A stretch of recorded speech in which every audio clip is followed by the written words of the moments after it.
Bueno, un domingo más, en Hostias como Panes. Es un caso que yo me he quedado un poquito así porque lo he leído. He leído por encima, porque claro, esto lleva... Es complejo el tema. Es el expediente Royuela. Y he leído que hay 3.000 folios. 36.000. 30, bueno, donde yo le ponía 30.000. 30.000 manuscritos documentando más de 1.000 asesinatos. Pedro, ¿qué sabes tú de esto?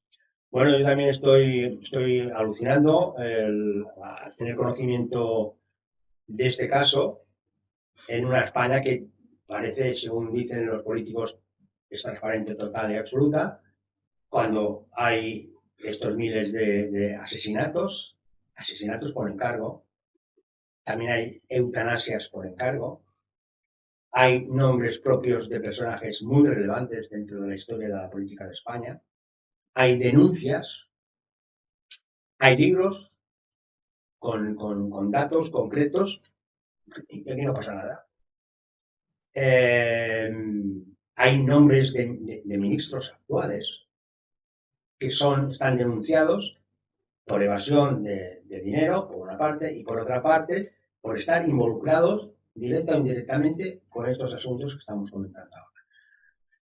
Pero hemos pensado en esta ocasión pues traer una persona que gracias a la pandemia ha estudiado en profundidad este caso porque se ha pasado 17 meses estudiando, que es Juan Antonio Montañez, que es quien va a ser, digamos, el enlace con los dos invitados que tenemos para hoy, dos personas muy importantes, una de ellas hijo del caso Royuela, del expediente Royuela, y el otro, una persona que tiene una organización que ha conseguido aglutinar otras asociaciones para denunciar públicamente este caso. Así que, Juan Antonio, buenas tardes, bienvenido. Buenas tardes, muchas gracias. Pues sí, así es, Pedro. Tenemos como invitados hoy a dos personas que nos van a aclarar mucho del asunto y nos van a dar una buena pincelada de lo que se trata, ¿no?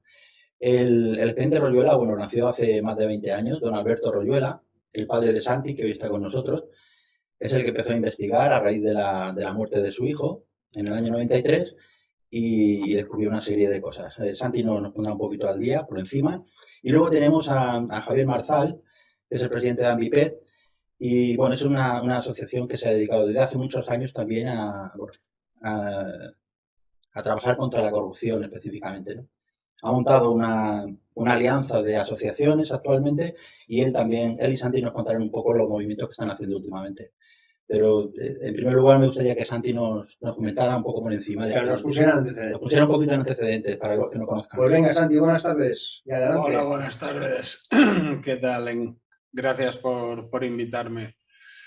Bueno, pues el expediente Royuela objetivamente son más de 37.000 documentos originales de puño y letra que responden a un servicio de información y de inteligencia muy vinculado al Partido Socialista, a la masonería y a cotas de poder elevadas donde el 90% de los ciudadanos pues no estamos ahí, ni nos cuentan la realidad, ni nos enteramos de qué va la película, ¿no?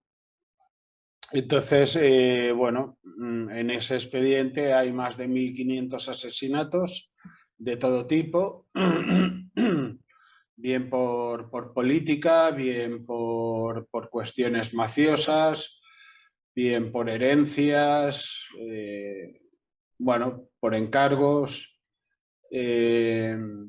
También hay eutanasias, hay un poco de todo, o sea, es un fichero del crimen total donde puedes encontrar narcotráfico, sentencias amañadas, cohecho, prevaricación, espionaje a políticos, a personas de la burguesía, a periodistas, a militares, a policías, a magistrados, jueces, un control absoluto, o sea, un CNI paralelo, ¿no? Digamos. Y bueno, lo que es este fichero fue a parar a manos de mi padre por cuestiones, bueno, del azar, ¿no? De una larga investigación tras el asesinato de mi hermano. Fue en extrañas circunstancias, todo muy raro. A partir de ahí mi padre inició una serie de indagaciones que le fueron llevando a otras, cada vez más. Dio con delitos económicos, cada vez fue dando con más información hasta que se hizo con un zulo importante donde aparecen más de 30.000 documentos. Se interpone una querella, esa querella es amañada, quien lea la querella puede ver notas de Cándido Conde Pumpido y de Mena hablando entre ellos de los magistrados, de lo corrupto que son, que entendían de la propia querella, la archivan, nos envían injustamente a prisión por otros temas que teníamos pendientes. Luego se inician unas diligencias desde la Sala de Gobierno del Tribunal Superior de Justicia de Cataluña. Se hacen mal, Mena les chantajea, las cierran.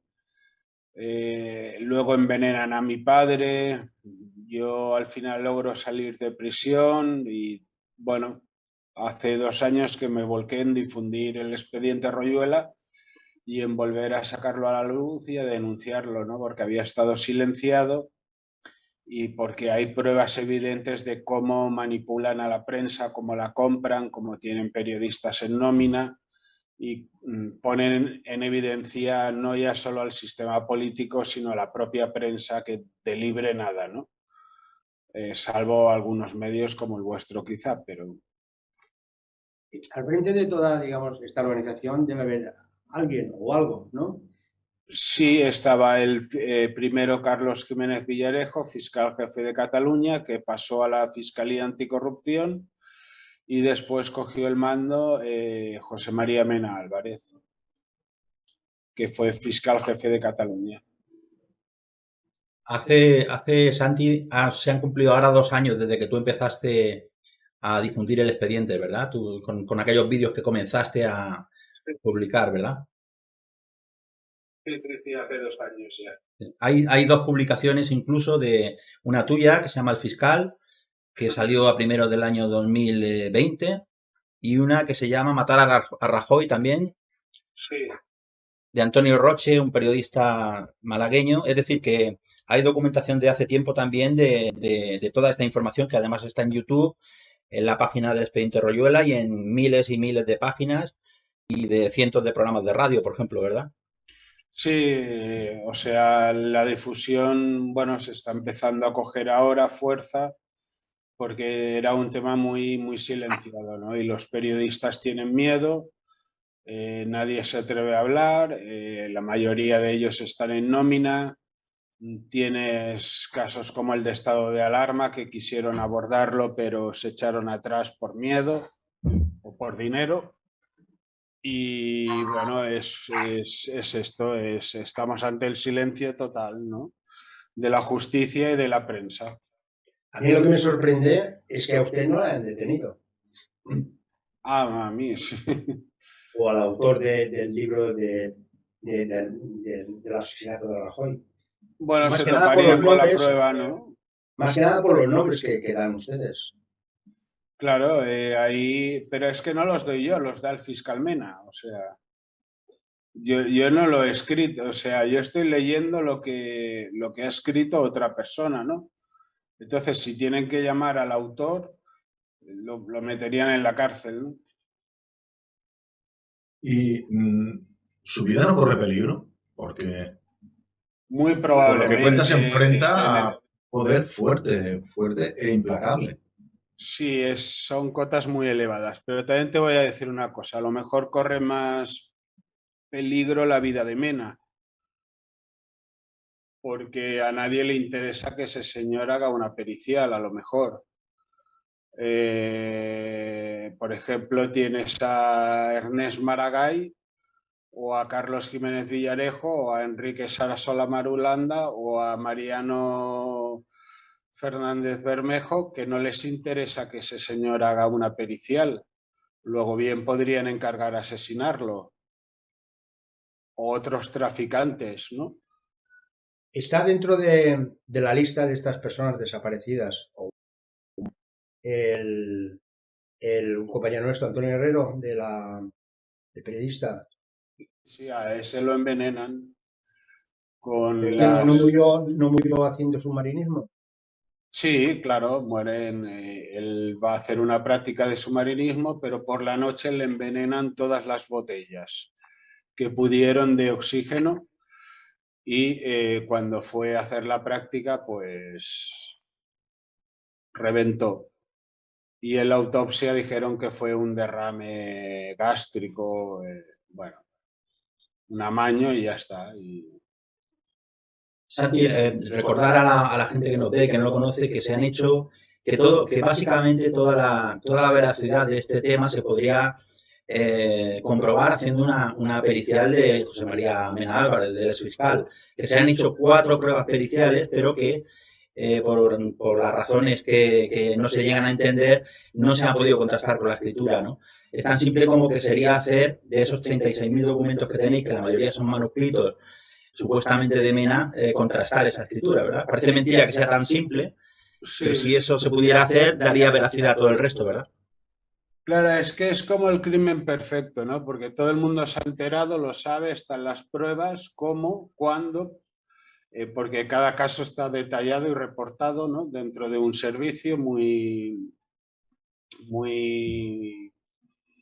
lo llevaban muy al detalle y todo para tenerlo bien controlado, ¿no? Y está escrito encima por los propios autores.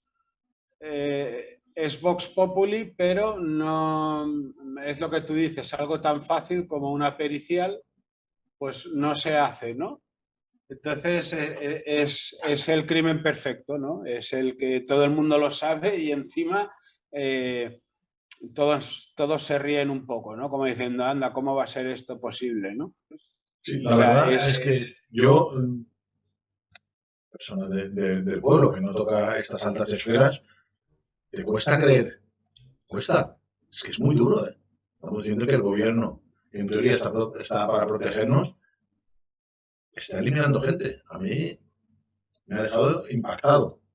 Es decir, también tenemos entendido que en vista de que la cosa aquí en España no progresa, ha habido una persona que ha acogido a grupos de personas y lo ha presentado, creo que lo ha denunciado ante la ONU, ¿no? Sí, podríamos hablar, si queréis, con Javier Marzal. Muy bien. Javier Marzal, que Santi nos ha puesto un poco al día, y Javier Marzal, otra gente también anteriormente ha puesto denuncias, como el juez Presencia, de ACODAP y otra gente, pero en las últimas denuncias que se han puesto, las han puesto en colaboración con Javier Marzal. Javier. Sí, dime. Javier, ¿cómo estás? Muy bien. ¿Me puedes poner, por favor, ya que Santi nos ha puesto un poquito al día del expediente, nos puedes hablar un poquito de tu asociación y de esta alianza que habéis hecho para poner esta demanda tan importante? Bueno, yo antes de nada me gustaría matizar una cosa. Yo tengo entendido que la banda de Mena empieza a comenzar sus fechorías hacia 1996. Tenemos que pensar, situarnos en este año, y es el año en el cual gana Aznar en la presidencia después de 14 años de dictadura de Felipe González. ¿Por qué digo esto? Pues lo digo porque, como bien ha dicho Santiago, hay muchos crímenes políticos, y yo creo que la esencia de este asunto es que no aceptan haber perdido y que haya perdido su ideología, porque aquí hay mucha ideología, no podemos olvidar que Mena era un comunista, y hay un odio atroz hacia los contrarios por un lado y por otro lado una no aceptación de perder el gobierno. Esto yo creo que es posiblemente por lo que en 1996 empieza todo este asunto.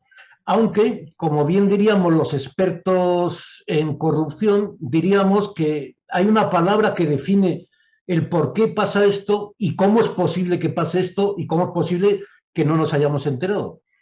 Y la palabra es impunidad.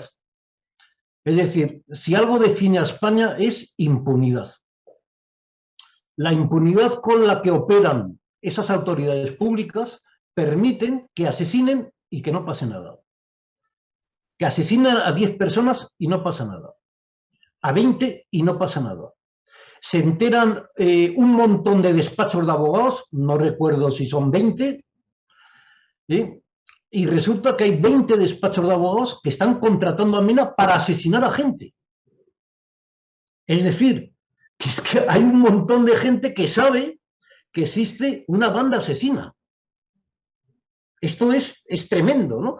O cómo Mena investiga a más de 1000 fiscales y jueces, como ha dicho Santiago hace poco, para luego extorsionarlos o sobornarlos y de esa forma aumentar más aún su grado de impunidad. Es decir, todo el expediente Royuela es la auténtica historia de España. No tiene nada que ver con lo que nos han contado, lo que cuentan en los colegios y las universidades. No, el expediente Royuela es la historia de España. Esa es la realidad. Bueno, por otro lado, antes de entrar en mi aportación última, hay que destacar bueno, por un lado, sin lugar a dudas, los años de investigación de Alberto Royuela, que han dado lugar a un expediente que es la historia de España. Por otro lado, el inmenso y comprometido trabajo de Santiago, que gracias a él el expediente Royuela se conoce, y hoy en día lo conoce todo el mundo, lo conocen los partidos políticos, lo conocen los sindicatos, lo conocen todos los medios de comunicación, aunque lo callen, pero lo conocen todos ellos gracias a Santiago Royuela. Y por último, y estoy hablando por un tema secuenciado cronológicamente, el inmenso trabajo del juez Presencia, con Acodapa. Realmente el juez Presencia ha conseguido dar un plus de veracidad al expediente Royuela. No quiero olvidar a gente como tú, como Montañez, a periodistas, etcétera, etcétera, que han hecho excelentes artículos haciendo ver lo que estaba pasando y lo que es el expediente Royuela. Bien, en este escenario es donde aparezco yo.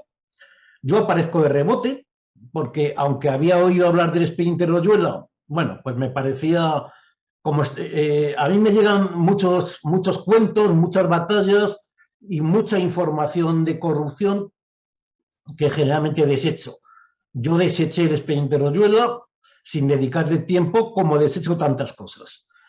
Pero un policía nacional, un agente de la Policía Nacional, para el cual estamos trabajando, y hoy hemos obtenido una victoria judicial, por cierto, que él no lo sabe, si me ve el vídeo se enterará, y luego un exfiscal y exjuez me dijeron que Ambipet debería entrar en el expediente Royuela por la envergadura del asunto. Me explicó un poco, el Policía Nacional incluso me mandó PDFs y me dijo, mira de la página tal a tal, es decir, me facilitaron el asunto para entrar al expediente Royuela. Bueno, entonces yo cuando entré al expediente Royuela, lógicamente yo que no estoy en el mundo de la corrupción económica, que me interesa relativamente, que los políticos roben me interesa relativamente, me interesa mucho más que un juez meta a alguien en la cárcel, que un juez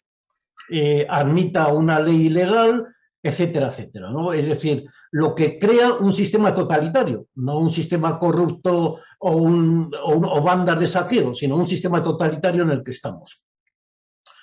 Entonces, me fui directamente, lógicamente, a los dos pilares judiciales del expediente Royuela, que son la querella de Alberto en 2006, que fue tramitada de una forma corrupta, lo cual para expertos como yo en corrupción judicial ya tengo claro que los hechos denunciados eran ciertos, porque si no el Tribunal Supremo no hace lo que hizo. Retuvo la querella durante varios meses hasta que se jubiló Mena, para luego decir ilegalmente que ya no era competente.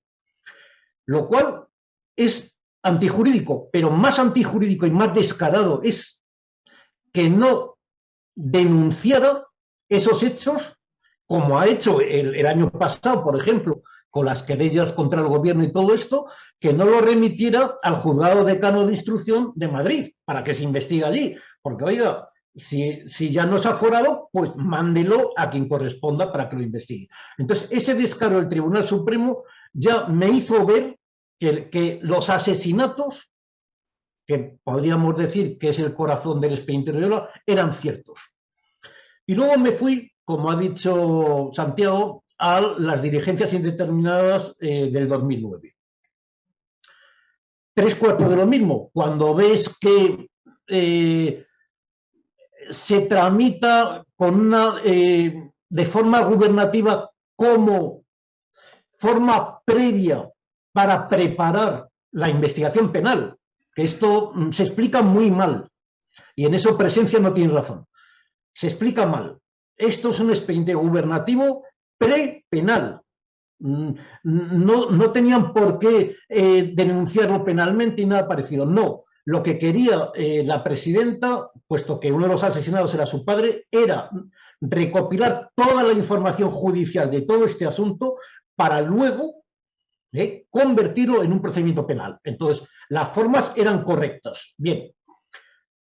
El acontecer de este, o el devenir procesal de estas diligencias son también extrañas, pero bueno, se archivan, según parece, pues vamos, Presencia y yo damos por hecho que porque amenazaron a la presidenta, que además ya estaba investigado porque intentó matar a sus 2 hijos, con lo cual supongo que Mena les daría muchísima información de los hijos de la presidenta y la asustó.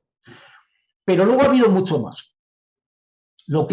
Cuando yo vi ese procedimiento, vi que la fiscal jefe del Tribunal Superior de Justicia de Cataluña había denunciado ante el Consejo General del Poder Judicial la documentación encontrada, que se había encontrado en la propia Fiscalía, documentación de otros 312 asesinatos.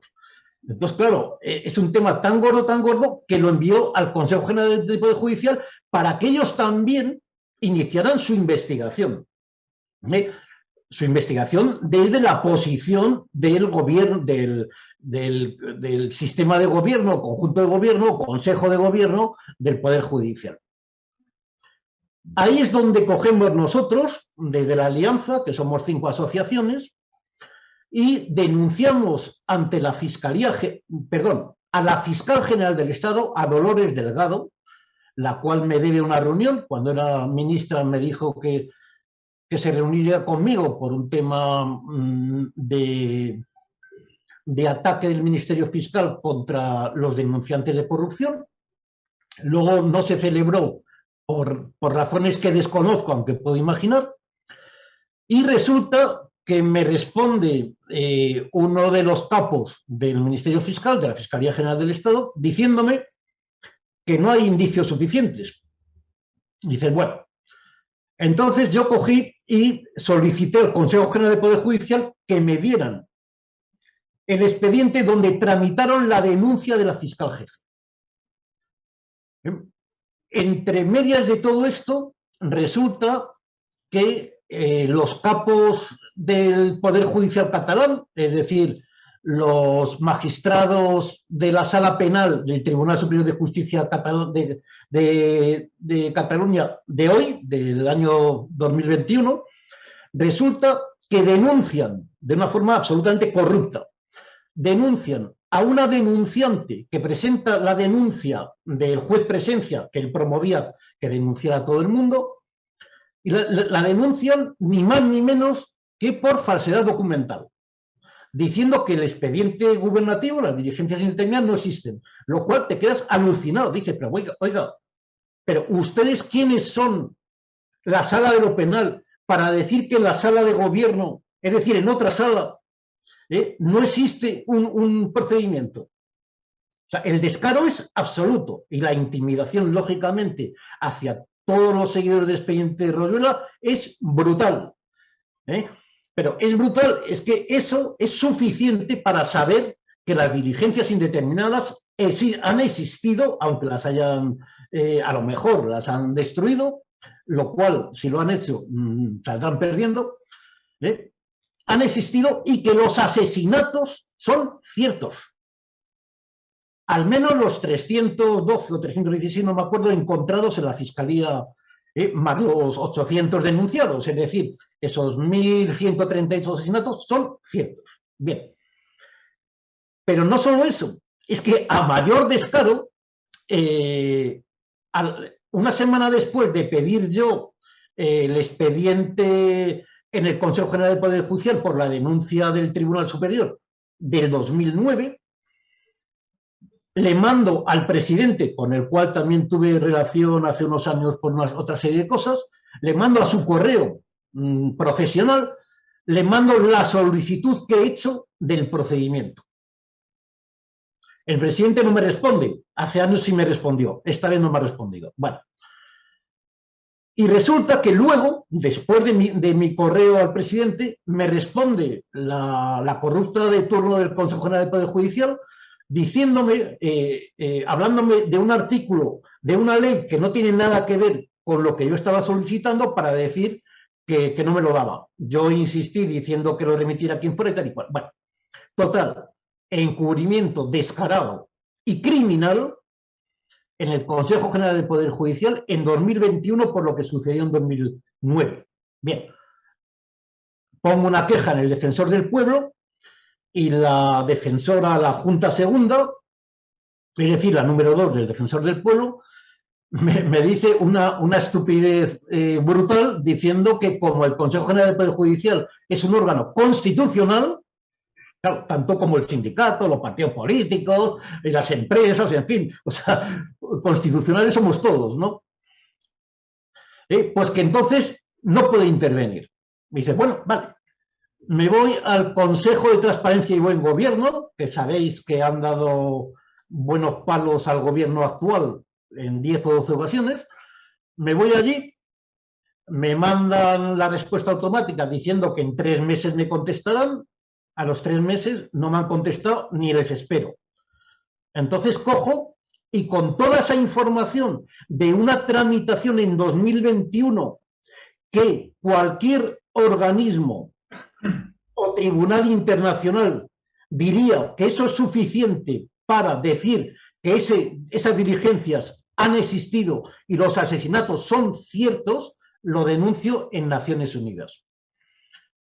Después de mi denuncia, perdonar, y vuelvo un poco hacia atrás, después de mi denuncia en la Fiscalía General del Estado, el juez Presencia ve mi denuncia y denuncia los mismos hechos un poco a su manera, lo vuelve a denunciar. Y esta es la noticia que dio el Confidencial Digital ayer, que el juez Presencia denuncia a varias personas de aquel Consejo General del Poder Judicial que en 2009 encubrieron los asesinatos que se estaban investigando en el Tribunal Superior de Justicia de Cataluña. Y eso es mi historia. Bueno, luego aparte, hace poco hice un recurso para un asunto de Santiago y junto con él hemos creado un formato que entendemos los dos que es apropiado para denunciar cientos de asesinatos. Pues claro, la denuncia original de Santiago creo recordar que eran 380 páginas. Más.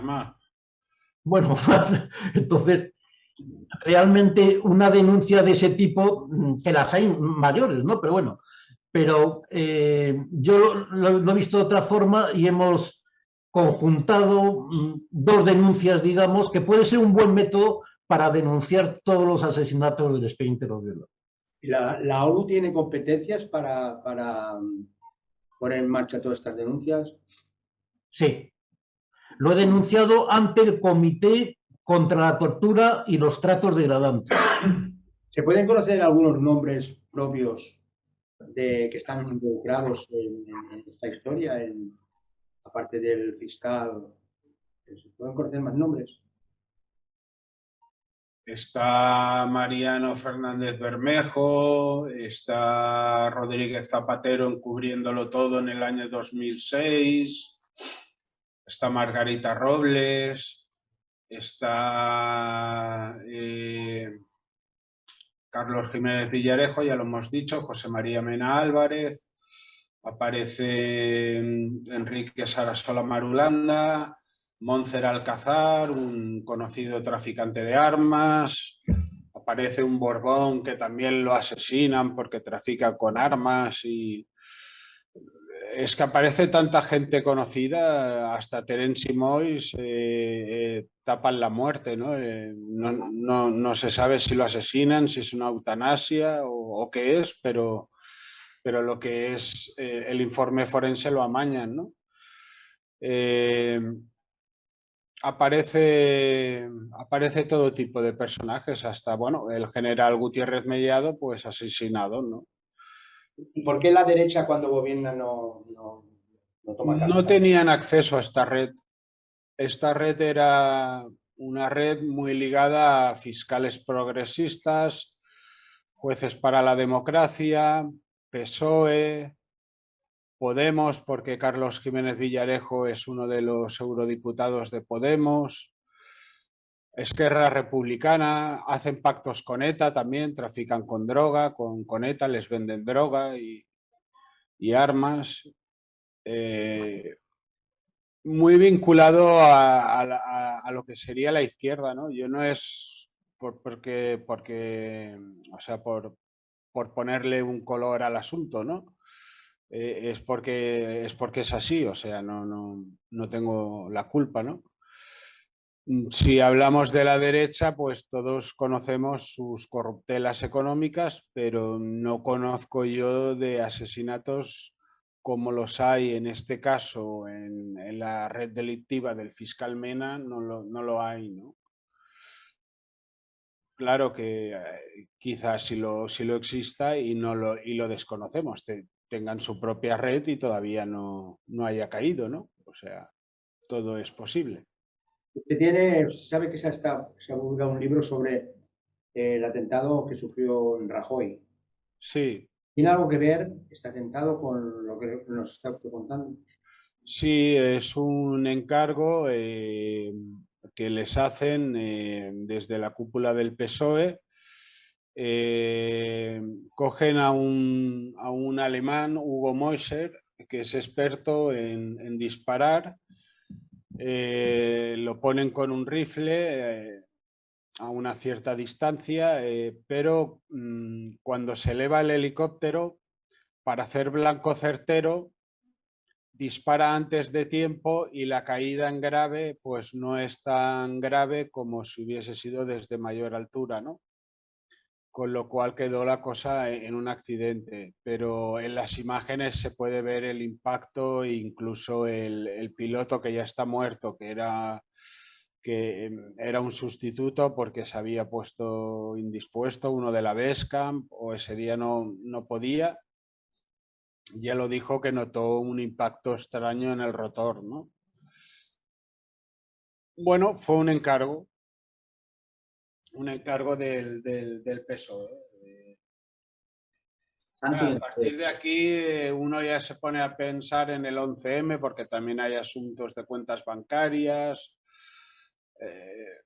Se pone a pensar en muchas cosas y es cuando te das cuenta pues que bueno, que aquí han pactado con ETA, vete a saber lo que pasó en el 11M, lo que sucede cada día en la justicia, los amaños que hay, los asesinatos que han habido, ¿no?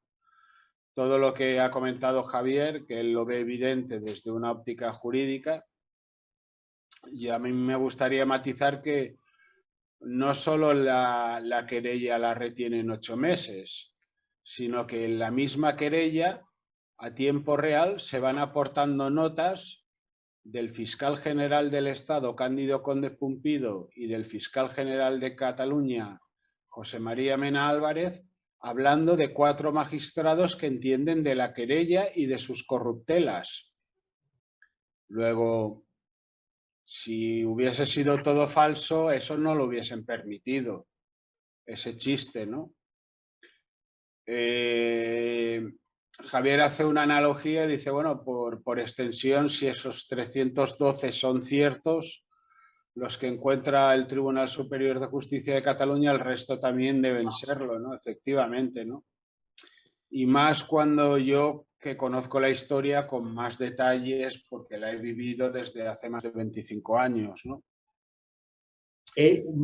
Nos contaba antes Juan Antonio que se han encontrado cuatro fosas comunes en España. No se han encontrado, se sabe que están. Se sabe que están. Es donde entierran a... 3 de ellas entierran a sicarios. Cuando ya se jubilan, pues les dan matarile a todos y hay que enterrarlos para silenciarlos para siempre. Y hay una... Cuando se jubila Mena, cuando Mena se jubila... Sí. Cuando eso estaba ya premeditado todo. Obviamente los sicarios no lo sabían, claro, que iban a terminar ahí, ¿no? El fin de la historia. Hay una cuarta fosa que es un encargo de un cubano de Miami, financiero, que se lo hace al ministro de Justicia, Mariano Fernández Bermejo, le encarga 48 asesinatos y alquilan una casa en Villarreal del Campo o algo así, cerca de Madrid, y ahí se los van cargando y los van enterrando ahí, o sea, así de... Hay incluso una denuncia, Santi, que se ha puesto contra Zapatero como supuesto conocedor y encubridor de esa fosa, de esa excavación de los Reyes, creo que me parece. Sí, claro. De las 4, Zapatero encubre las 3 fosas de los sicarios. Se lo pone en conocimiento Carlos Jiménez Villarejo primero y después José María Mena Álvarez, porque le piden ayuda para la querella y le dicen que todo ha de quedar silenciado por el bien del partido, que un efecto dominó no sería positivo para ninguna de las partes y que quid pro quo, que lo del atentado de Rajoy salió mal, pero la perfección no existe y que, bueno, que han eliminado a determinados periodistas, adversarios políticos, que se oponían a sus medidas y, bueno, y que hoy por ti, mañana por mí, ¿no? En total creo que 4 millones de euros que le dan por silenciar todo este meollo. Santi, antes has nombrado, bueno, hay 3 personas que yo recuerde mínimamente, que son Calviño, Margarita Robles y Marlaska, que aparecen en el expediente directamente relacionados, ¿no? Marlaska, por ejemplo, con el tema de las cuentas del 11M que vosotros sacasteis, de la posible relación del 11M, y donde Marlaska, pues, entre comillas, evita investigar sobre el tema de las cuentas, ¿no? Que yo creo que es muy interesante investigar sobre ese tema del 11M también en relación con lo que ha salido en el expediente Royal. Pero últimamente se han puesto una serie de denuncias contra Margarita Robles bastante significativas, ¿verdad? Durante los últimos 10-15 días, ¿verdad? Sí, por cuentas en el extranjero que ya vienen del año 2001. Del 2001 al 2004 se interpusieron muchas denuncias contra toda esta gente y magistrados que tenían cuentas en paraísos fiscales, ¿no? Entonces, bueno, aparte de esta señora, hay documentación manuscrita de Carlos Jiménez Villarejo y de José María Mena Álvarez de cómo se corrompe o de cómo pide información para investigar a magistrados para ejercer bien su trabajo, ¿no? Está bastante metida en el expediente, digamos. ¿Qué cantidad económica, Santi, aproximadamente sabéis que se ha movido? Es decir, aproximadamente, ¿no? Ya habíamos hablado de los asesinatos, actividades, pero ¿qué cantidad económica se supone que se ha movido durante estos años? ¿O de qué se conoce? De todo el expediente Royuela son miles de millones de euros en droga y mucho dinero. También hay mucho dinero negro, cuentas bancarias en paraísos. Ahora sumarlo sería brutal. Yo lo que digo a todo esto es que estamos seguros, porque claro, esto te pone los pelos de punta, ¿eh? Y da miedo. Es una cosa, no sé. ¿Estamos seguros? ¿Los ciudadanos de a pie estamos seguros? No, bueno, sí, o sea, ellos quieren, o sea, la justicia funciona como tal. Lo que pasa que como alguien intente romper las reglas del juego o romperles a ellos el juego o el pastel, es cuando va a tener un problema. Pero si tú eres un ciudadano trabajador que, bueno, que te están explotando ahí o no, o que te ganas bien la vida y no molestas a nadie, pues supongo que no tendrás problema. O sea, tampoco van a... Ellos van haciendo justicia, pero como te metas en política, como hay determinados aspectos jurídicos o mafias ya económicas bueno, que como llegues ahí, pues ya te has metido en un jaleo, ¿no? En un jaleo gordo, ¿no? Realmente dices, bueno, estamos gobernados por psicópatas, por asesinos, por gente que no les importa que haya un atentado, atribuírselo a 4 islamistas y hacer un golpe de Estado, ¿no? O sea, en pocas palabras, ¿no? Es que es una locura y pone los pelos de punta, ¿no? ¿Y ustedes no tienen miedo? Sí, pero ya lo asumes, porque dices, bueno, si me matan, alguien tendrá que venir, ¿no? Pues ya veremos cómo será. O sea, pero a lo mejor no, a lo mejor me quieren proteger también. O sea, mm, Mena va a venir a matarme a mí, a lo mejor tiene más enemigos él. O sea, esta gente ya no mata como antes. Antes mataba de un accidente, te atracaban y te pegaban un navajazo, un tiro o un envenenamiento, pero y todo amañado y con la policía a su favor y los jueces. A día de hoy ya es distinto, ¿no? De los medios de comunicación, ¿cuáles están a favor de divulgar el expediente Royuela? De momento, Periodista Digital, Alerta Digital, El Diestro, el Correo de España, bueno, pequeños youtubers que hay, supongo que me dejaré algún medio más, Rambla Libre. Ahora no sabría decirte más, pero bueno, poco a poco se va ganando audiencia y difusión en el asunto.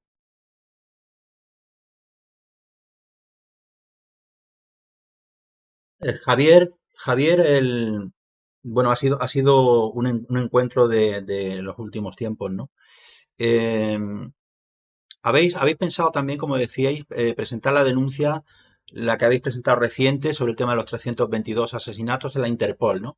Esto es una medida de presión también para que, si se sigue la normativa hasta ahora, que era no hacer caso de ninguna denuncia, haya alguna presión externa, por ejemplo, de este tema. Bueno, yo creo que es una tramitación, es la primera tramitación penal directa desde la querella del 2006 de Alberto Royola Padre. Entonces, realmente es poner el meollo de la cuestión en manos del Poder Judicial. Y a ver qué es lo que pasa. Eso es algo que, aunque Presencia y yo hemos denunciado indirectamente los asesinatos a través de esos procedimientos, pero no se habían denunciado directamente asesinatos hasta ahora, desde el 2006. Entonces, esto era un paso que había que dar y a partir de aquí, pues vamos a ver qué es lo que pasa. A mí me gustaría decir, primero, cuando a tu pregunta de si estamos seguros, pues hombre, yo te voy a contar casos reales, verídicos, serios y denunciados en instancias internacionales, etcétera, etcétera. Cuando a una madre intentan robarle a su hija para meterla en una red de traficante de menores y prostitución y todo esto, lo denuncia y resulta que el juez, el fiscal, la policía están metidos en esa red de traficantes de menores y que después de denunciarlo vuelven a intentar secuestrar a su hija, y se tienen que ir a Londres a vivir, ¿está segura esta niña y su madre? Yo creo que no. Cuando unas adolescentes van con sus amigas y resulta que las secuestran, las violan y las matan, y resulta que es el caso Alcácer, y se encubre todo, ¿tú crees que están seguras esas tres niñas, las adolescentes de esa zona? Pues hombre, yo creo que no. Cuando hay cientos de menores violados en centros de tutelaje de menores, está denunciado, hay pruebas más que suficientes y los jueces y fiscales lo encubren o incluso participan en esas redes políticos, jueces, fiscales, policías y tal, ¿estamos seguros? Pues hombre, pues yo creo que no. Pero mucho más que esto, ya voy a ir a lo más grande. Lo más grande que hay en este país lo dijo la Unión Europea, lo publicó en Eurostat en el año 2018. Y dijo que la corrupción en España casi alcanzaba el 8% del Producto Interior Bruto. Esto es difícil de entender. Vamos a ver. Según la Unión Europea, la corrupción se lleva más dinero que, según el Banco de España, todas las grandes empresas y todas las multinacionales en España. Entonces, claro, que alguien diga, es que los políticos están al servicio del sistema financiero. Pero si el sistema financiero no es nada. Si comparamos lo que gana el sistema financiero con la corrupción, no es nada. Es que no es nada. Es comparar lo que gano yo con lo que gana Amancio Ortega. Es que no... está fuera de lugar. Eso está totalmente descontextualizado. Entonces, si sumamos impunidad con 8% del PIB, podemos entender el expediente Royuela.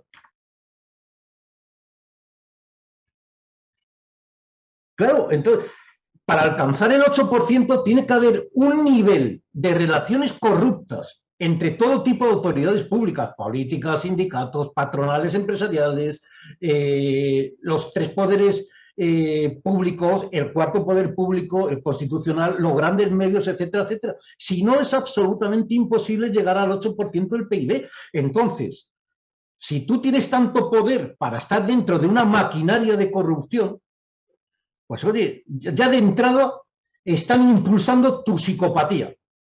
Lógicamente, una autoridad pública en general suele ser psicópatas, pero si encima estás en un sistema que te extorsiona, cuidado, tú ves corrupción y te obligan a corromperte. ¿O tú qué te crees? Que tú cuando eres juez, eres un juez que no eres corrupto, resulta que alguien recurre tu sentencia y cogen los magistrados de la audiencia provincial y ¡zas! Corrupción total, tiran por tierra tu sentencia. ¿Qué te están diciendo? O cuando tú eres juez, caso real, te llama un magistrado de la audiencia provincial de Valencia y te dice, oiga, usted no va a venir aquí a cambiar nuestros criterios. Es decir, usted no va a venir aquí a cumplir la ley. ¿Qué haces si tú eres juez? Entonces, es un sistema tremendamente coactivo.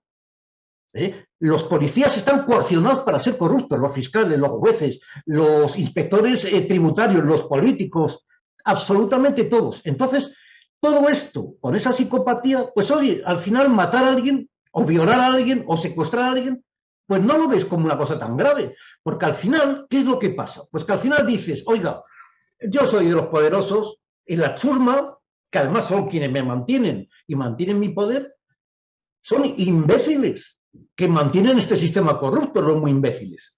Y siguen votando como idiotas a las organizaciones, a las bandas criminales como el PP y el PSOE, o CIU, o PNV, todos estos, que son los que están en ese 8% del PIB, los que asesinan, los que violan, los que secuestran, etcétera, etcétera. Entonces hay un desprecio un desprecio entre los gobernantes y los gobernados que llevan a todo esto y a cosas mucho peores. El año pasado, oye, todos hemos visto el golpe de Estado del 15 de mayo de 2020, y no lo digo yo, lo dice el Tribunal Constitucional. Coge un gobierno y da un golpe de Estado jurídico, como dijo un jurista famoso. Y yo he cogido su frase, aunque siempre digo que es una frase de él. Un golpe de Estado con todo el descaro del mundo. Un golpe de Estado y secuestran a toda la población. Eso ha sido un golpe de Estado, jurídico, sí, pero golpe de Estado. No ha sido militar, sí, pero ha sido jurídico. No sé, yo creo que te he respondido si podemos estar seguros o no podemos estar seguros. Bueno, hemos llegado al final de nuestro programa. Agradecer a nuestros invitados sus intervenciones. La verdad, me remito a lo mismo. Pone los pelos de punta. Ahora ya no estoy seguro. Y esperar que esto siga adelante y que la justicia realmente sea justa. Eso es lo único que esperamos, que la justicia sea justa. Sea cual sea el veredicto, pero que sea justo. ¿Me dejas un último mensaje? Sí, claro. Un último mensaje que va a ser lo contrario a lo que he dicho. La humanidad fuimos capaces, Occidente fuimos capaces, Europa fuimos capaces de acabar con el sistema probablemente más totalitario que ha habido en la historia, en muchos aspectos. Y era el sistema formado por la nobleza e iglesia. Nobleza que acabó en la monarquía absoluta, pero bueno, el sistema se conoce como nobleza e iglesia. Donde eran dos poderes que podían hacer con nuestras propiedades y nuestra vida lo que les diera la gana, sin dar explicaciones a nadie. Y acabamos con eso. Entonces, ¿por qué no vamos a acabar con la democracia? Yo creo que hay que ser optimista. Pues muchas gracias.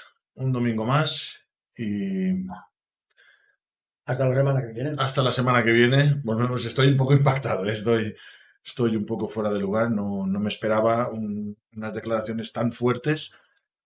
Ni me imaginaba que estas cosas existían. Muchas gracias y hasta el domingo que viene. Gracias a todos. Gracias, gracias. Hasta luego. Gracias, Javier, Santi. Gracias.